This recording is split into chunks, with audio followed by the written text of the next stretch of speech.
এলা হুনারে বাবা বল মুই তোলা বাস্তব কথা খান কম কইতুনি ও বেটা 1 লাখ 2 লাখ টাকা মোর ওগুন উসল দিয়া হিগুন সারা খাবিনো বাকি রাখিয়া ও টাকা দিয়া বউ আনিয়ারে বাবা বল 500 উরুতা পাইলিছে কগু পাইছে তাই বেটিও তোমার ও 1 লাখ 1.5 লাখ টাকা পাইয়া 5 উরুতা হইলো হিগুন আর তাইও নে না হিও দেয় না চলেরলা এলা বুড়া হওয়ার বাদে ও বেটা মরি গেছে মনে করু বেটা কিতা করছেন আমার লগে মাতুন জানি বেটা মারা গেছে এখন আমি মারা যাওয়ার বাদে গুজল উজল করাইয়া খাবন উবন ভিন্দাইয়া খেরুত করি বইয়া লিয়া হলে গেটা এলান উলান দিয়া গেলা শাহি দিঘা তুবাল্লা না যে কোনো কিয়র মাঠ আছে না টিলা গলে মাঠ হ্যাঁ এমসি কলেজের মাঠ অন্য লইয়া গেলা না যে কোনো মাঠও লইয়া গেলা না মসজিদ ও মদরসাত লইয়া গেলা হিন যাওয়ার বাদেও মাইক লইয়া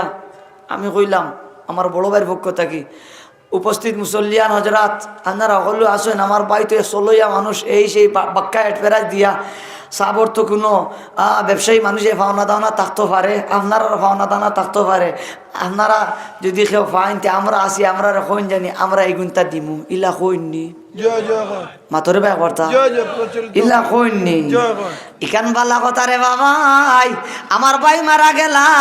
তান রেখে যদি পাওনা দাওনা থাকে তাইলে ইকান কইতাম যে ও পাওনা দাওনা থাকলে আমরা রে কইও আমরা তান পক্ষ থেকে ঋণ মারিয়া দিমু মাতনা দিলে ঠিক কিনা মানুষ মারা যাওয়ার বাদে 60টা মালও 60টা হক 1 নম্বর হইল ই মাল দিয়া খাফন দাফন হইতো কিতো হইতো আতকে যদি বটা খাফন দাফন হইতো 2 নম্বর হক হইল ই ভদ্রলোকের যদি ঋণ থাকে তে ঋণ পরিশোধ হইতো কিতা পরিশোধ হইতো তাইলে আমি তো কইলাম জানাইলাম যদি ঋণ তখন ঋণগুলা পরিশোধ করবার তাই মাকে এলান করলাম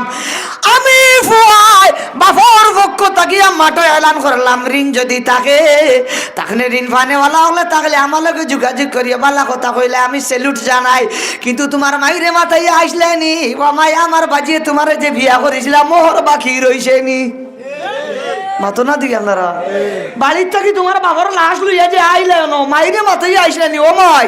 আব্বা তো মরি গেলা তার লাশ লইয়া যে আর কি ও মাই মোরা না বাবার টেকাউকে পাইতাইনি এখান তা মাইরে মাথায় আইসলেনি মাটো কইবা বাদে আগে মাইরে মাথাও আগে মাতো না ও না আপনি ফুয়াই ফুয়ান যদি তখন না উপযুক্ত হারিছে ই মরনেওয়ালা বেটার বউরে গিয়া মাথাইতায় মোর বাকি রয়েছে নি যদি রয় তো বেটিরে কই আইতা যে তার সম্পত্তি যে আছে এই সম্পত্তি থেকে তোমার মোর গুণ মারিয়া দিম ঠিক ও বেটি শুনো ও তো আউয়াই রাখি তার লাগি তোমরা জামাই হল মরি গেল মোর যদি বাকি থাকে তো ওলি ওয়ারিসর কাছে তোমার ফুয়ার কাছে কই বলে বাবা আমার মোর গুণ তোমার বাপে যে বিয়া করিছিলা মোর বাকি রইছে তার সম্পত্তি বাটিবার আগে আমার মোর গুণ দেও দিয়া যে গুণ তাকে হগুন বাটো হাউন হুরুতা মুরুতা থাকলে 8 ভাগের 1 ভাগ ভাই না না থাকলে 4 ভাগের 1 ভাগ বেটিয়ে ভাই ঠিক আমার কথা মনে হয় বুঝছেন না আমার কথা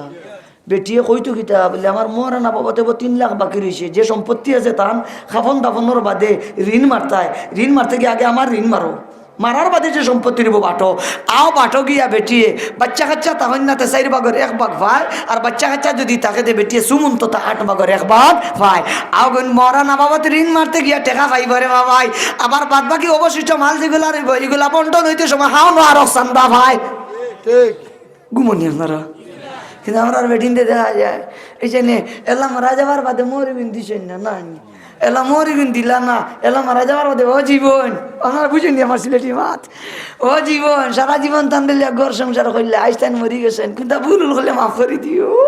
চোখের তেল দিয়ে খান্দুন আমার খালি চারটুকরা যুবক আমার হুরুতার মার কাছে যাতে আমার স্ত্রী আমি মারা যাওয়ার বাদে মোহরের দাবি করতে না পারে মোর সময় রাখিও যতদিন হায়াত আছে এর ভিতরে মোহরটা পরিশোধ করিও করমু তো ইনশাআল্লাহ। Mahfuz Islamic TV,